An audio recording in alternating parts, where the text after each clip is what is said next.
محترم سامعین اور ناظرین اکرام، السلام علیکم ورحمۃ وبرکاتہ۔ الحمدللہ وکفا والسلام علی عبادہ الذین اصطفیٰ، اما بعد۔ قرآن پاک کو آسانی سے سمجھنے کے لیے اپنی زبان اردو میں اس کا مفہوم ترجمہ میں پناہ مانگتا ہوں اللہ کی شیطان مردود سے۔ شروع کرتا ہوں اللہ کے نام سے جو بے حد مہربان نہایت رحم والا ہے۔ سورہ قصص آیت نمبر 51 to 70۔ ہم پہ در پہ ان لوگوں کے پاس اپنا کلام بھیجتے رہے تاکہ یہ نصیحت حاصل کریں جن لوگوں کو ہم نے اس سے پہلے کتاب دی وہ اس قرآن پر ایمان لاتے ہیں، اور جب قرآن ان کو پڑھ کر سنایا جاتا ہے تو کہتے ہیں کہ ہم اس پر ایمان لائے، بے شک وہ ہمارے پروردگار کی طرف سے برحق ہے۔ بلا شبہ ہم تو اس سے پہلے کے فرما بردار ہیں۔ ان لوگوں کو دوہرا بدلہ دیا جائے گا کیونکہ ان لوگوں نے صبر کیا، اور یہ لوگ برائی کو بھلائی کے ذریعے دور کرتے ہیں، اور جو کچھ ہم نے ان کو دیا ہے اس میں سے خرچ کرتے ہیں، اور جب بیہودہ بات سنتے ہیں تو اس سے منہ پھیر لیتے ہیں اور کہتے ہیں کہ ہمارے لیے ہمارے اعمال ہیں اور تمہارے لیے تمہارے اعمال، تم کو سلامت ہو۔ بلا شبہ الجھنا ہم جاہلوں سے الجھنا نہیں چاہتے۔ اے پیغمبر صلی اللہ علیہ وسلم، تم جن کو چاہو ہدایت نہیں کر سکتے، بلکہ اللہ جس کو چاہتا ہے ہدایت دیتا ہے، اور وہ ہدایت پانے والوں کو خوب جانتا ہے۔ اور یہ لوگ کہتے ہیں کہ اے محمد صلی اللہ علیہ وسلم، اگر تمہارے ساتھ ہو کر قرآن کی ہدایت پر چلیں تو اپنے ملک سے نکال دیے جائیں گے۔ اللہ نے فرمایا کہ ہم نے ان کو امن و امان والی حرم میں جگہ نہیں دی جہاں ہر قسم کے میوے ہمارے ہاں سے لوگوں کو روزی کے لیے پہنچایا جاتے ہیں، لیکن ان میں اکثر اس بات کو نہیں جانتے، اور ہم نے بہت سی بستیوں والوں کو ہلاک کر ڈالا جو اپنے سامان و عیش پر اتراتے تھے، تو دیکھو یہ ان کے گھر اجڑ پڑے ہیں جو ان کے بعد آباد نہ ہوئے مگر تم تھوڑی دیر کے لیے، اور آخرکار ہم ہی ان کو سامان کے مالک ہوئے۔ اور اے پیغمبر صلی اللہ علیہ وسلم، تمہارا پروردگار بستیوں کو ہلاک نہیں کرتا جب تک کہ ان کے صدر مقام میں کوئی پیغمبر نہ بھیجے جو اس کو ہماری آیتیں پڑھ کر سنائے۔ اور ہم بستیوں کو ہلاک نہیں کرتے مگر اس حال میں کہ وہاں کے باشندے ظالم ہوں۔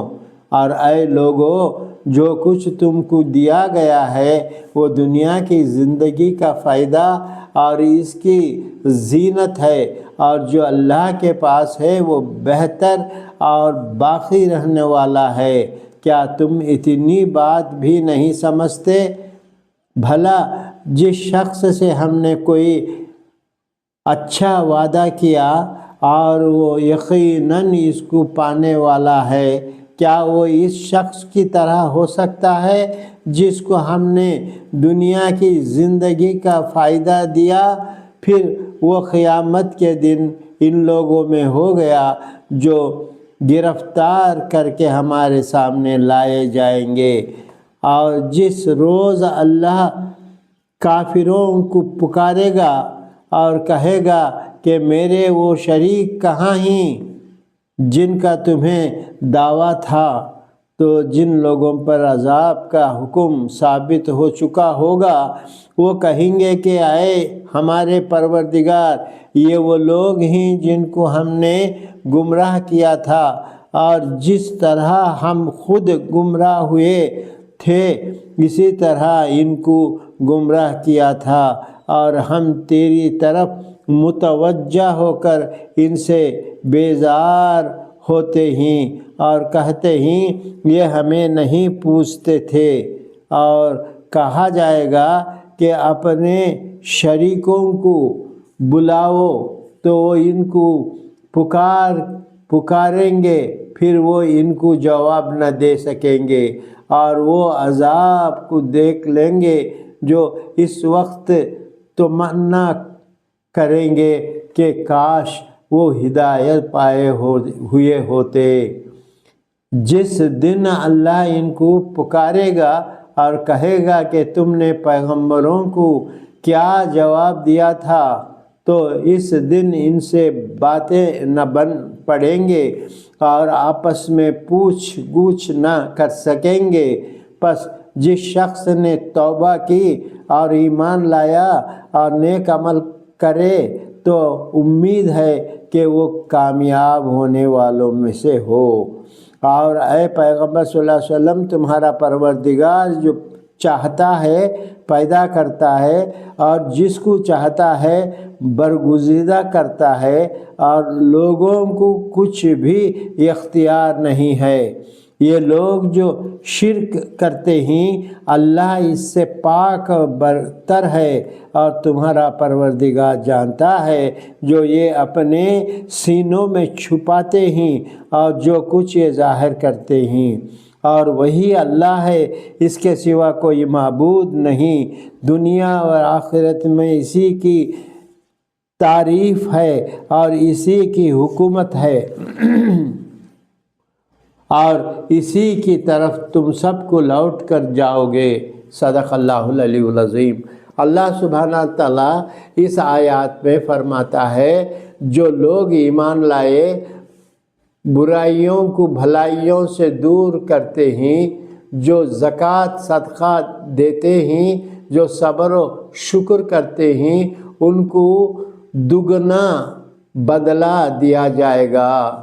جو لوگ فضول خرچ و اسراف کرتے ہیں، بیہودہ باتیں کرتے ہیں، وقت ضائع کرتے ہیں، قرآن سے منہ پھیر لیتے ہیں، وہ نقصان اٹھانے والے ہیں۔ یا اللہ تو حاضر و ناظر ہے، سرکار دو عالم صلی اللہ علیہ وسلم کے حالات سے واقف ہے، امت کے حالات سے واقف ہے۔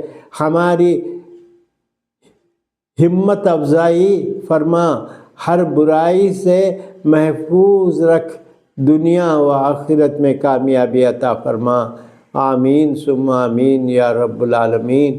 اللہم صلی علی سیدنا محمد وعلی آل سیدنا محمد وبارک وسلم۔ آمین۔